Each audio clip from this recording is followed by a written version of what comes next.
Boker Tov les Koulam. On est très heureux de retrouver le Rav Ben Ishai. On continue donc dans Mesilat Yesharim. Bonne étude à nous tous. Shalom, Boker Tov à tous nos amis qui nous ont rejoints pour la suite de l'étude de Mesilat Yesharim. Alors, on a commencé le chapitre 4 d'Alet et ce chapitre a comme pour titre Bederer Keniyat Azeirut, c'est-à-dire les moyens d'acquérir cette vertu de prudence. Évidemment, il ne suffit pas de fixer le but, il faut aussi trouver et parler des moyens d'y arriver. Alors, le Ramchal, dans le deuxième paragraphe, le premier on l'a déjà étudié, dans le deuxième paragraphe, va aborder cette étude de façon très particulière et c'est ce qui va aujourd'hui être le but de notre étude.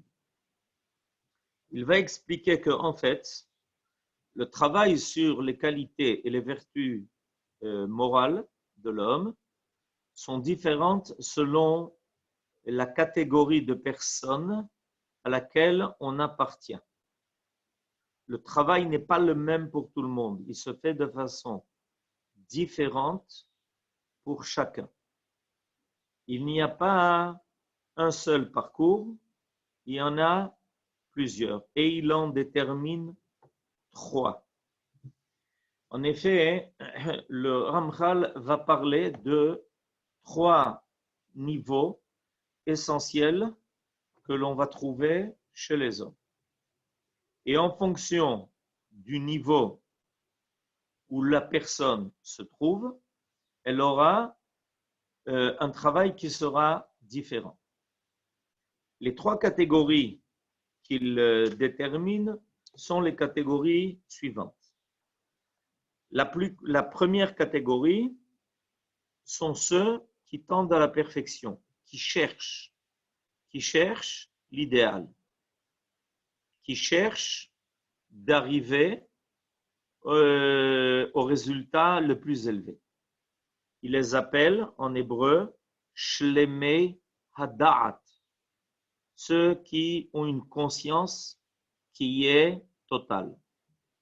La deuxième catégorie, il les appelle les gens moyens. Et la troisième catégorie sont les gens les plus simples. Alors, que va-t-il expliquer? Il va expliquer que quand on aborde le sujet de la perfection morale, on ne peut pas parler, on ne peut pas s'adresser, on ne peut pas éveiller les personnes de la même façon.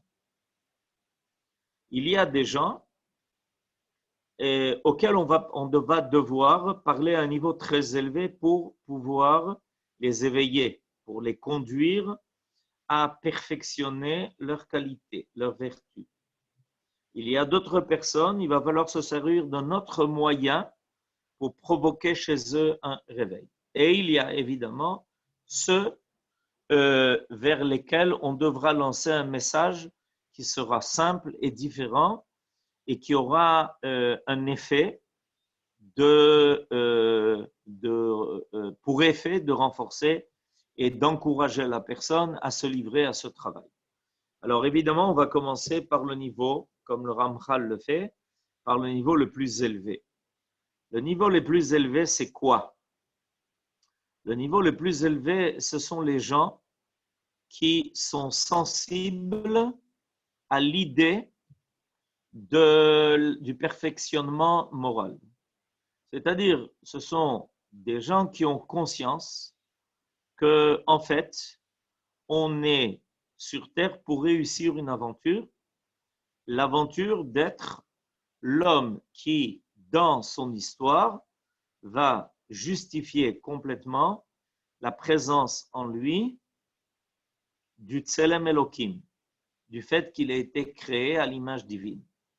Être créé à l'image divine veut dire tout simplement être capable de révéler un niveau qui est plus parfait que celui qu'on qu'on attend de quelqu'un qui ne s'attache qu'aux besoins naturels de l'homme. Ce sont Shlemei Hadat, ceux qui ont compris le but et le sens de la vie. Ces gens-là, ils n'attendent qu'une chose, nous dit le Ramchal, c'est qu'on les aide à réaliser, le but à atteindre. Et c'est pour ça qu'ils seront contents à chaque fois que on leur fera une remarque, qu'on leur donnera un enseignement, qu'on arrivera à leur prouver qu'il y a quelque chose de plus ou de mieux à faire. Ça, tout de suite, répond à leur attente. Ce sont des personnes qui sont en attente d'eux. Je voudrais lier cela, évidemment, puisqu'on est maintenant à la veille de Shavuot, précisément à cette idée-là se rattache tout à fait à l'idée de Shavuot. L'idée de Shavuot, comme on le sait, c'est que ce n'est pas une fête qui a une date. La fête de Shavuot dans la Torah est la seule fête qui n'a pas de date. Toutes les fêtes ont une date qui est marquée dans la Torah. La seule fête qui n'a pas de date est en fait la fête de Shavuot que nous allons maintenant rencontrer. Alors, si cette fête n'a pas de date, quand est-ce qu'on sait qu'elle arrive? Ben, ça dépend de notre attente. En effet, la Torah a décidé que ce jour-là, qui vient, entre autres, parler du jour de la révélation de Dieu au Sinaï pour le peuple d'Israël, ce jour-là, on peut le repérer en comptant 50 jours à partir de Pessah. Donc, en fait, qu'est-ce que la Torah a voulu ici déterminer? Ben, tout simplement, d'être en attente de. Quand arrive Pessah, le lendemain du premier jour de Pessah, on est en attente de Shavuot. Et on va commencer à faire le décompte. À faire le décompte des étapes que l'on va franchir petit à petit pour s'élever à ce niveau-là qui s'appelle le Sinaï. Sinaï, c'est en fait pas seulement un lieu géographique, mais c'est une valeur. On trouve chez nos sages une définition comme valeur du Sinaï. J'avais fait déjà remarquer que le mot Sinaï a la même valeur numérique que le mot échelle, qui se dit Soulam. Alors, sans le vav dans Soulam. C'est-à-dire qu'en fait, on est en attente de la révélation qui va se faire. Seulement, Akadosh Baruch Hu nous dit cette révélation qui va se faire dépend de votre attente et de votre capacité de progresser en vue d'eux.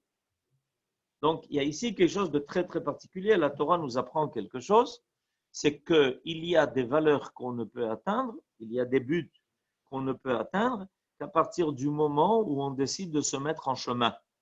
On décide de progresser vers.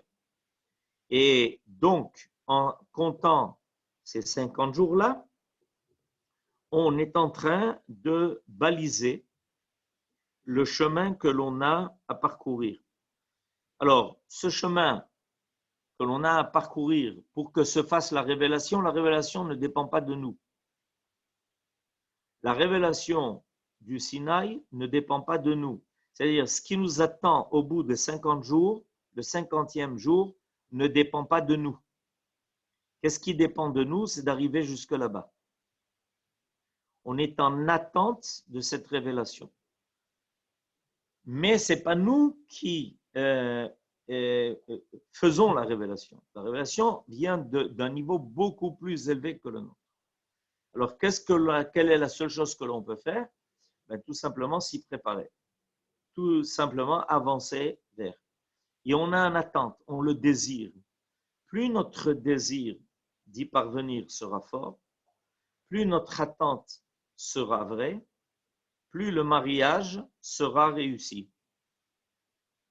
Alors, regardez, pendant ces semaines-là, chaque Shabbat, on a lu un chapitre de Pirkei Avot. Le dernier Shabbat avant Shavuot, c'est-à-dire le Shabbat qui vient de passer, on a lu le 6e chapitre. Mais le 6e chapitre ne fait pas partie de Pirkei Avot. Je m'explique. Pirkei Avot, c'est en réalité 5 chapitres. Dans ces 5 chapitres-là, il y a eu un tour d'horizon de toutes les qualités, toutes les vertus qu'une personne doit acquérir. Et donc, on a appris comment Derech Eretz Kadma la Torah. Comment, en fait, en se préparant au niveau moral, au niveau de ses vertus et qualités, on va être prêt. Le dernier chapitre, le 6e, est en fait une chose qui existe en lui-même. C'est un chapitre qui existe en lui-même. Il ne fait pas partie, a priori, de Pirkei Avot. Il est quoi? En réalité, il parle de la façon d'acquérir la Torah. Donc, le 6e chapitre signale le don de la Torah et comment nous, les hommes, pouvons être à même de recevoir ce qui nous est donné. Akadosh Baruch Hu se révèle et il faut qu'il y ait des hommes qui soient prêts à être présents, témoins, partie prenante de la révélation. C'est très important de comprendre cette définition. Notre travail, il n'est pas au niveau de la révélation. Au niveau de la révélation, c'est divin. C'est quelque chose d'infini et d'énorme par rapport à notre dimension qui va se révéler. D'accord? On est tous devenus des prophètes au moment du don de la Torah au Sinaï.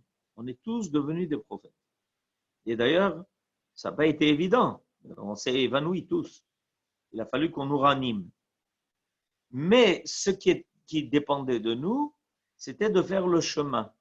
Alors, on a fait le chemin dans ces 5 chapitres de Pirkei Avot où on nous a expliqué quelles étaient les qualités que nous devions acquérir pour être sensibles, pour être capables de capter la révélation divine.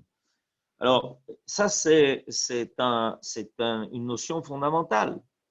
Le travail de l'homme n'est pas d'obliger la révélation. Le travail de l'homme, c'est de se préparer et de se rendre apte à capter la révélation qui va se faire. Alors, nous dit le Ramchal, voilà, au niveau de l'acquisition des midot, on parle dans un premier temps, le premier niveau, le niveau le plus élevé, on parle à des gens qui veulent ça, qui désirent cela, qui veulent arriver au but. Le peuple d'Israël, en sortant d'Égypte, s'est préparé à la possibilité d'une révélation de Dieu dans le monde et dans le monde de l'homme. En effet, depuis très longtemps déjà, depuis la création, 2448 ans au moment du don de la Torah au Sinaï, l'homme n'était plus en attente d'une rencontre avec le divin. Il pensait que ce n'était pas possible. Il avait renoncé à cela. Alors c'est bien triste. Imaginez-vous un homme qui vit son histoire en étant désespéré de rencontrer le sublime, en étant désespéré de rencontrer l'idéal, en pensant qu'il est vissé et il est encerclé dans le cercle de la nature sans pouvoir en sortir, sans pouvoir s'en dégager, sans pouvoir arriver à quelque chose de plus élevé. Et évidemment, un cercle, c'est quelque chose qui revient sans arrêt sur lui-même. Donc, en fait, on est dans une espèce de prison où il n'y a rien à attendre, il n'y a rien à espérer. Et c'est pour ça que l'Égypte, évidemment, a été le symbole de cet état terrible auquel l'homme est parvenu. On est dans un cercle vicieux, selon le sens littéral du terme. C'est-à-dire qu'on ne peut pas s'en sortir. On est bloqué, on restera toujours avec la même nature humaine, qui est une nature qui, d'après les hommes, ne change pas, n'est pas fondamentalement différente de celle des animaux. Et la sortie d'Égypte, c'est tout d'un coup ce cercle qui s'ouvre. C'est cette prison qui se brise.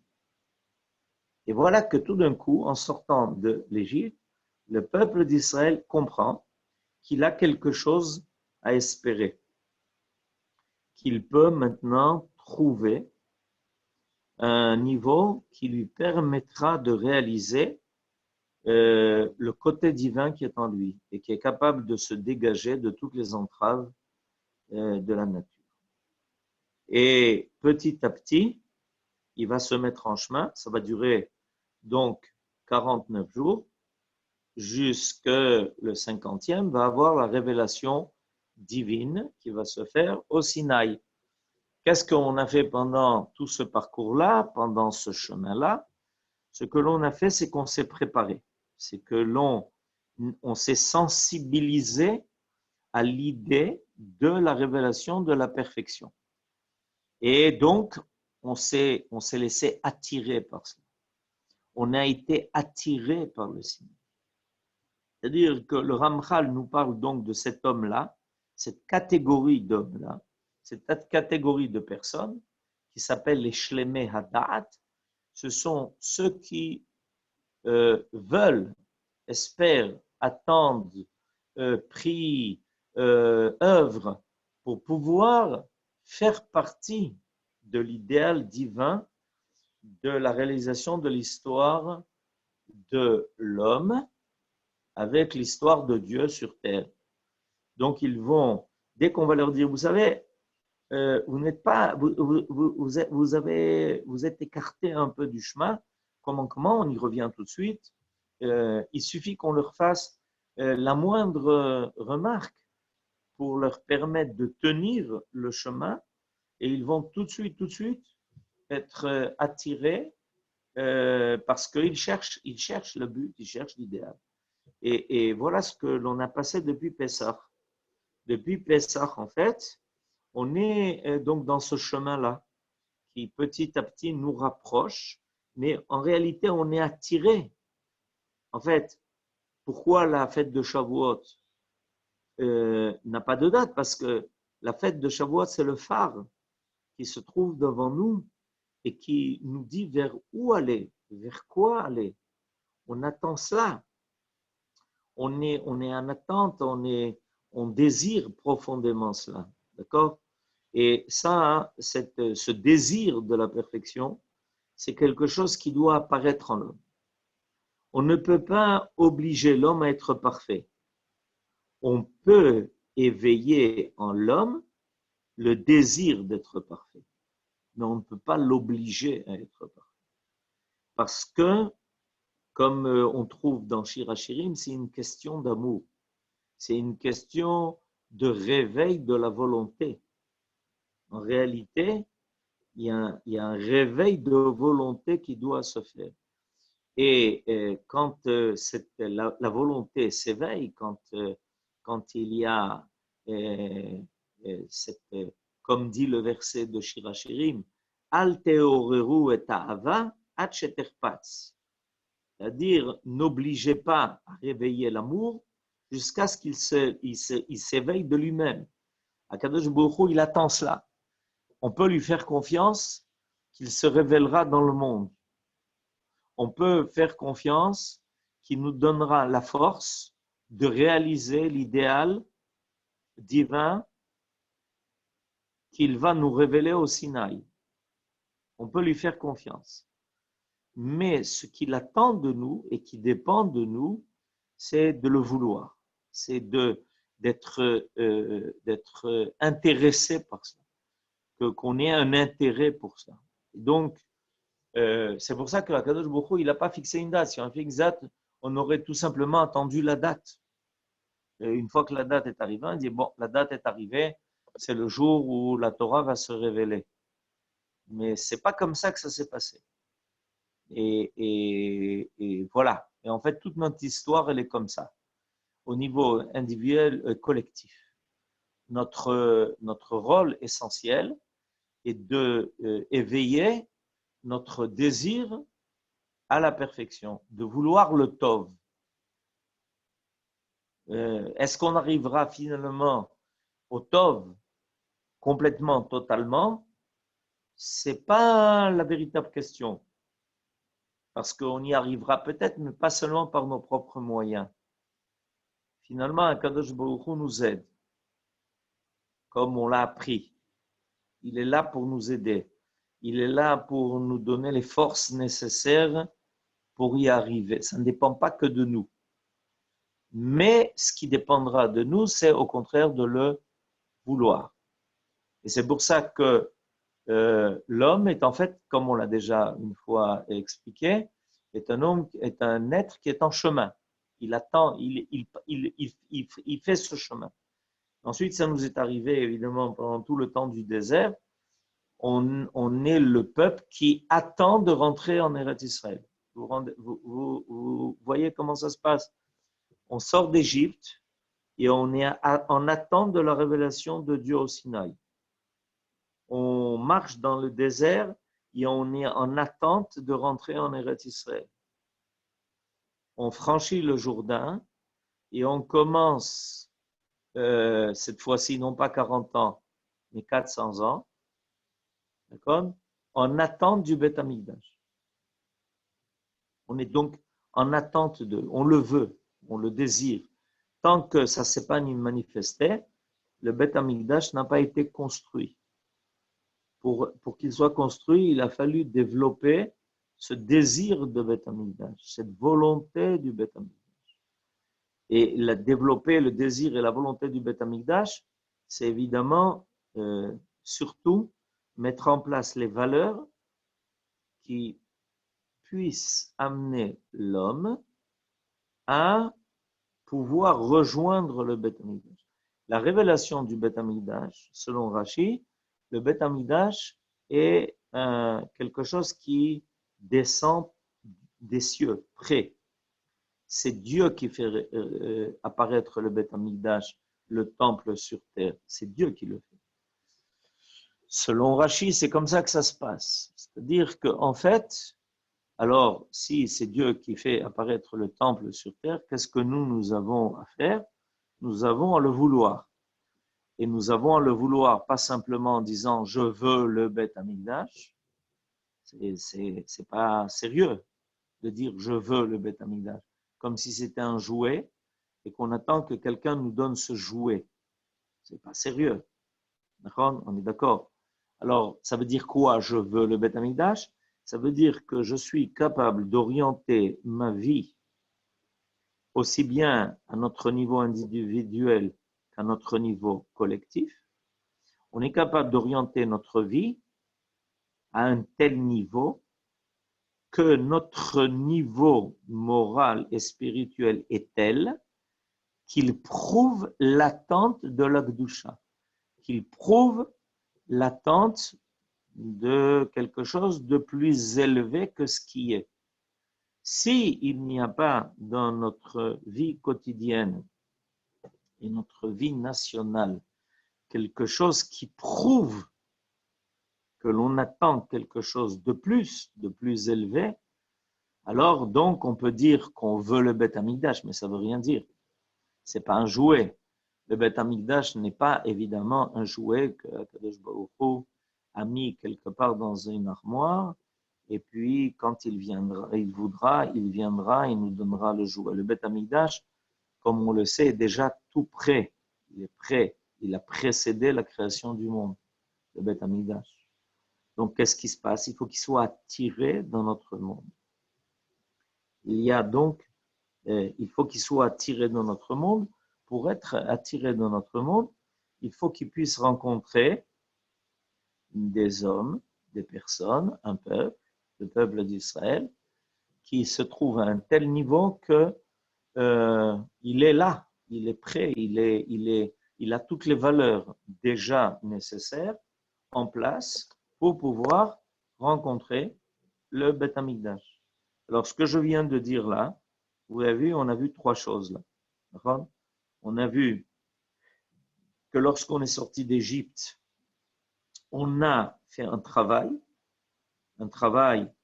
où on a évidemment progressé, où on s'est libéré de toutes les entraves du monde de l'Égypte. Le monde de l'Égypte, c'est tout le monde.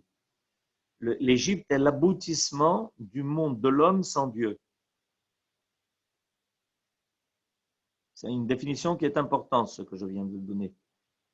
L'Égypte où on était esclave, c'est la réalisation d'un monde sans Dieu, le monde de l'homme.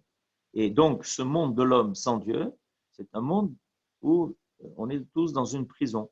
Ce que les philosophes ensuite ont décrit comme un monde où il n'y a pas de liberté. Les philosophes modernes se sont tous attachés à prouver que l'homme, l'humanité, vivait dans un monde qui est sans liberté. Et même lorsque l'homme croit qu'il est libre, il ne l'est pas. Ben, ça, c'est exactement ce qu'était le modèle de l'Égypte. L'Égypte a réalisé, dans les faits, cette façon de penser, qu'on est dans un monde sans Dieu, donc on est dans un monde sans liberté. Pourquoi? Parce qu'on ne peut pas échapper aux lois qui nous obligent. Peu importe que ce soit des lois physiques ou des lois psychiques ou des lois naturelles, on est dans un monde dont on ne peut pas échapper. On est là-bas bloqué. Quelle a été la sortie d'Égypte? La sortie d'Égypte a été la lueur d'espoir de l'humanité, de voir qu'on pouvait sortir, de voir qu'on pouvait grimper, de voir qu'on pouvait échapper à tout ça. Alors là, l'homme peut commencer un travail. Ce travail, c'est le travail dont le Ramchal nous parle. C'est-à-dire, je suis à l'affût de comment être quelqu'un de mieux, de meilleur, de plus moral, quelqu'un de plus mobilisé vers le divin. Et donc, pendant tout ce parcours de l'Égypte jusqu'au Sinaï, on a travaillé cela, on a fait apparaître cela, on a voulu cela, on l'a réclamé. On ne l'a pas réclamé par des mots.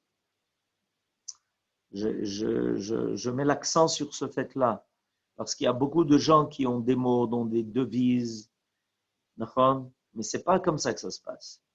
Ça ne se passe pas par des mots. Quand Akadosh Baruch Hu voit les hommes, voit l'humanité, il voit ce qu'ils font, il voit ce qu'ils sont, il voit leur comportement, il voit leurs actes, il voit si à leur niveau, dans leur comportement, dans leur façon de mener les affaires de ce monde, de mener les affaires de la société, de l'humanité. Il y a une attente, il y a une volonté de quelque chose de plus parfait.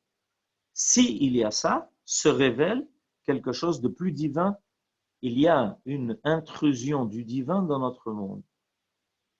Et donc, on peut rencontrer quelque chose de plus éternel. Alors, nous l'avons vécu, ça. On l'a vécu en sortant d'Égypte. Donc, on a été le peuple, le seul peuple, qui était en attente de la révélation du divin au Sinaï. Et on y est arrivé. Et effectivement, la révélation a eu lieu. Ensuite, on a marché dans le désert et on était en attente de ce que la terre d'Israël peut donner. La terre d'Israël donne notre niveau de vie que ce qu'un autre pays ou une autre terre est capable de donner. Elle permet une autre révélation. tous ceux qui vivent en Eretz Israël le sentent, le sentent profondément. Il y a ici une possibilité d'une révélation d'un autre niveau de vie, d'un autre niveau de réalisation de l'homme. D'accord. Ça, c'est Eretz Israël. Alors, pendant 40 ans, Akadosh Baruch Hu nous l'a fait désirer. Quand il a compris que, évidemment, il y avait besoin d'une maturité pour cela, il y avait une tentative de nous faire entrer en Eretz Israël très rapidement, tout de suite après le don de la Torah au Sinaï. Cette tentative n'avait pas marché. Il y a eu la faute des explorateurs. Alors, il y a un travail qui s'est fait. Ce travail a été une marche de 40 ans dans le désert pour éveiller en nous le désir d'Eretz Israël. Et ça, il y a des sages qui, pendant les générations, ce désir d'Eretz Israël, ils l'ont manifesté, ils l'ont écrit, ils en ont parlé. Qu'en fait, ils désiraient Eretz Israël. Ce n'est pas... on peut essayer de convaincre les gens, etc., etc. Vous savez, Eretz Israël, c'est un endroit où vous pouvez vous réfugier, où vous serez à l'abri, où vous ne serez pas en danger, etc.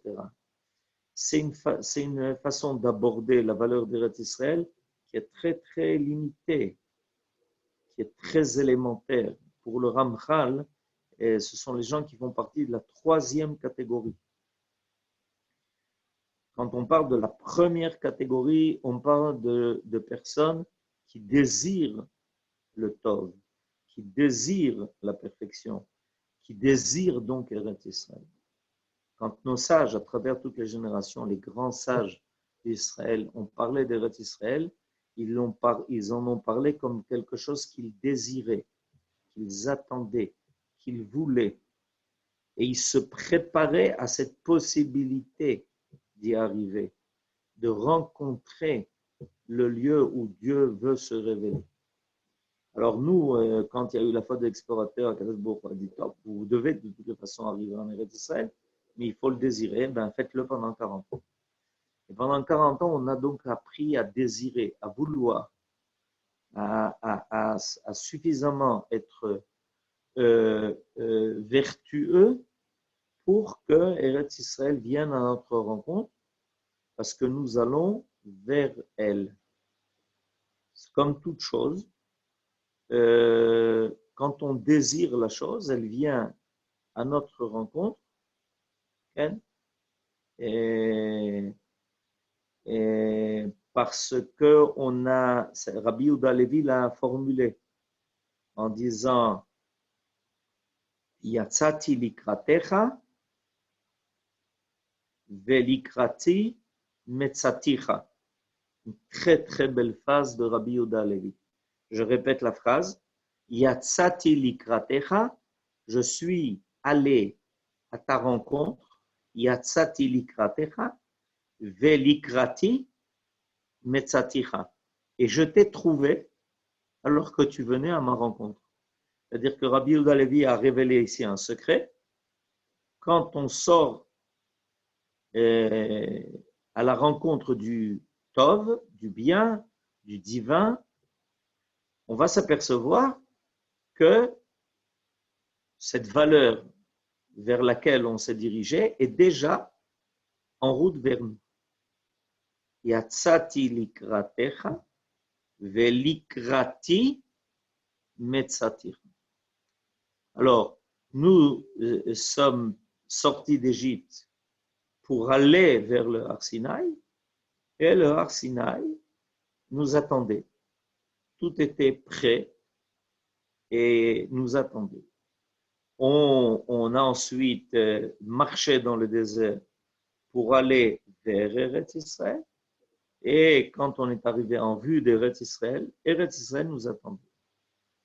Il y a eu tout de suite une réussite de notre entrée en Eretz Israël, parce que Eretz Israël nous attendait. Vous savez qui est-ce qui a dit ça?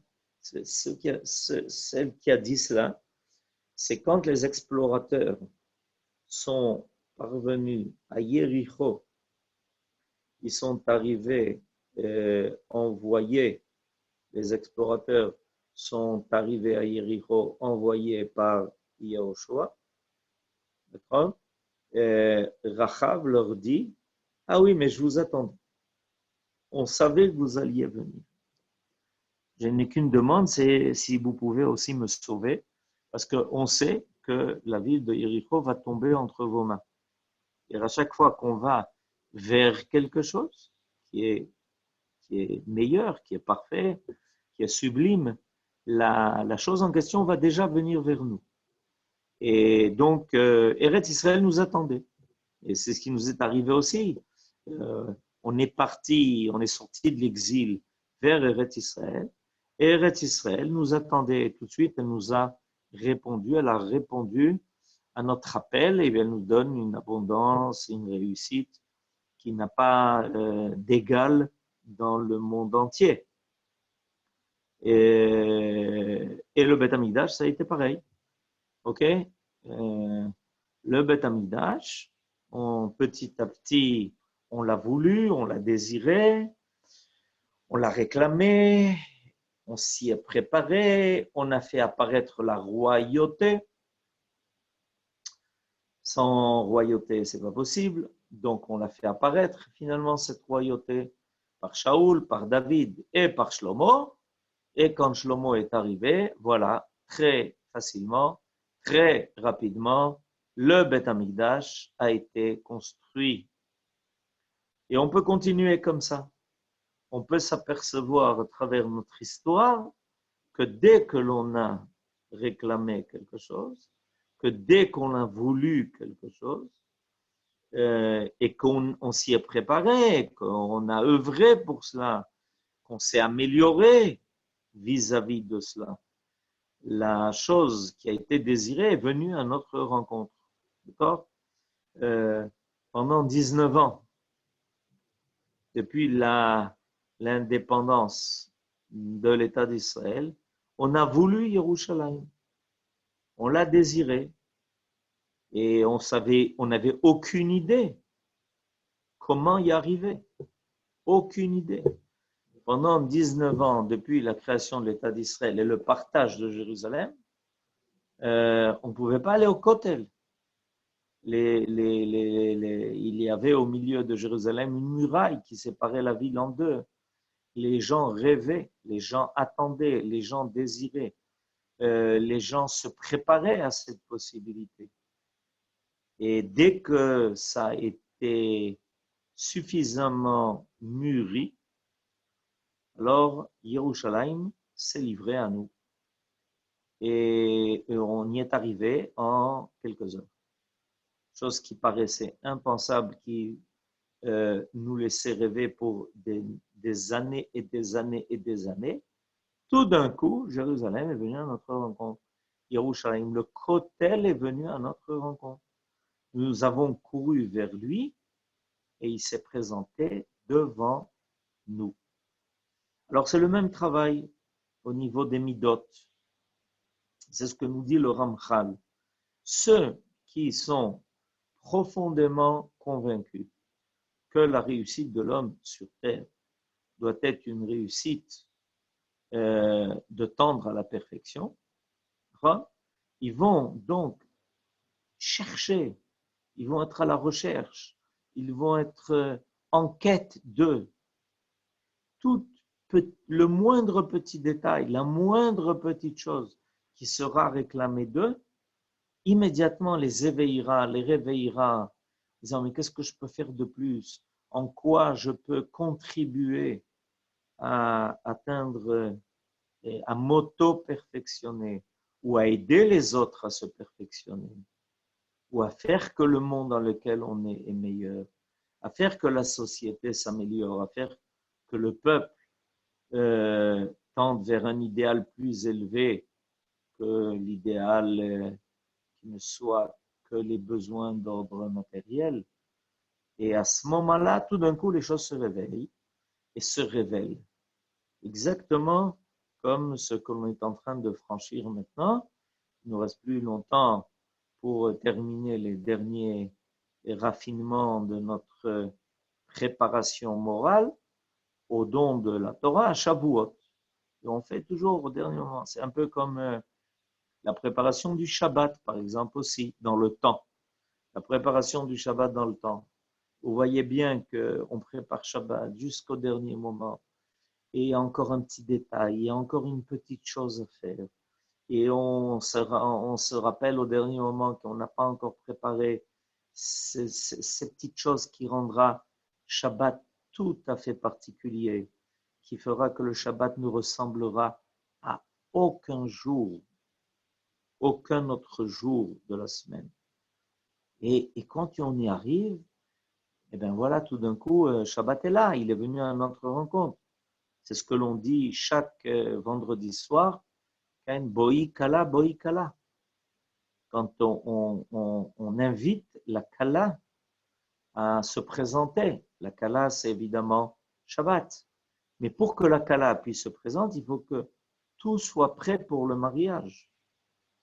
On ne peut pas inviter la Kala à rentrer si tout n'est pas encore en place pour le mariage. S'il manque le moindre détail, si la choupa n'a pas été dressée, si l'endroit n'a pas été préparé, alors la Kala ne rentre pas. Elle fait son entrée juste au dernier moment. Mamash à la fin.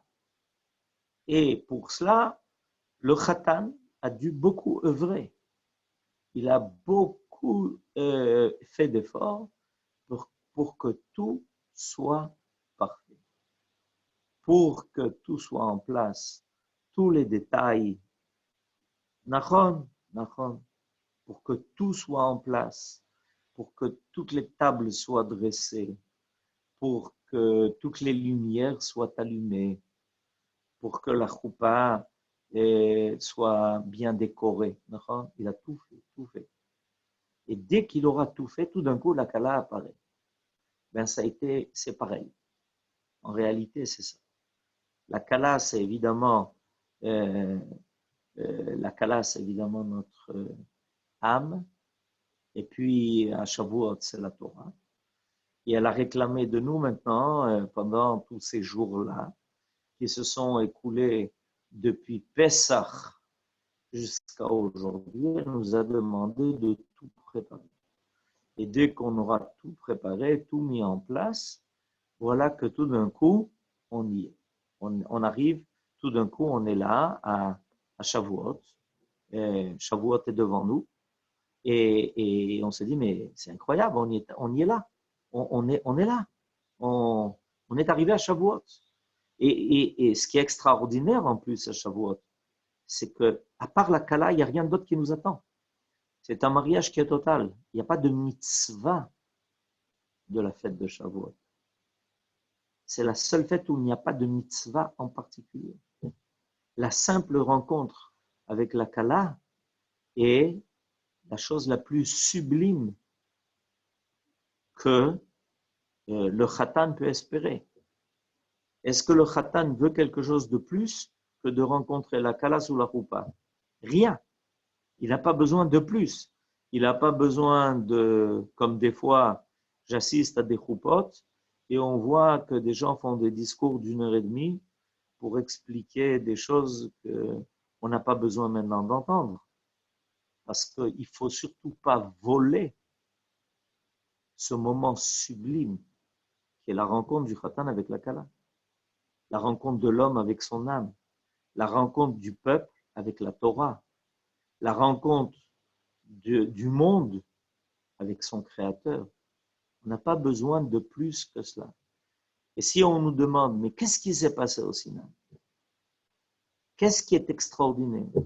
Qu'est-ce qui fait que ce jour pour vous est une apothéose? Notre réponse est toute simple. Il y a eu la rencontre. Il y a eu la rencontre entre Dieu qui est descendu des mondes les plus sublimes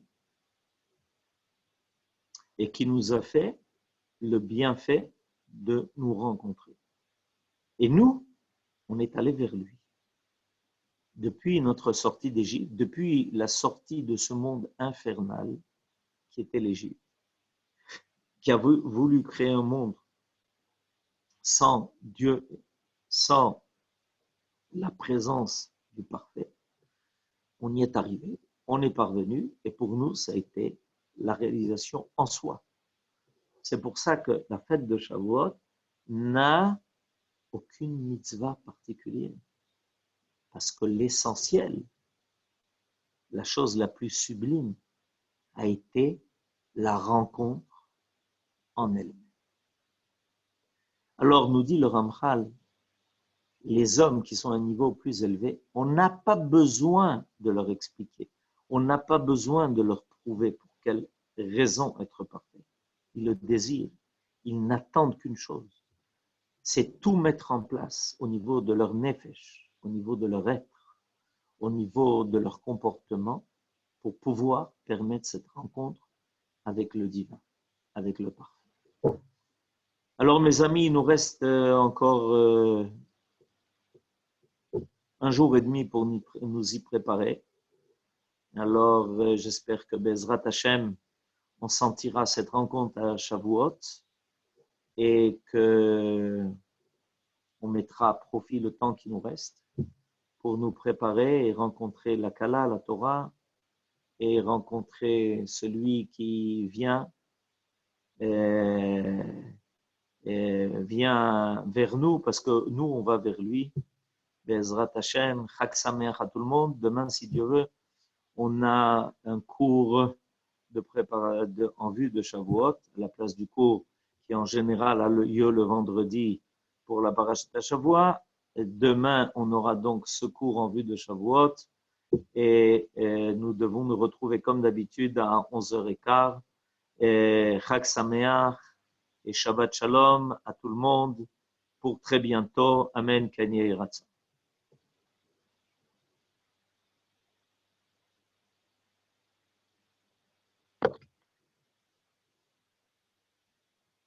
Chag Sameach.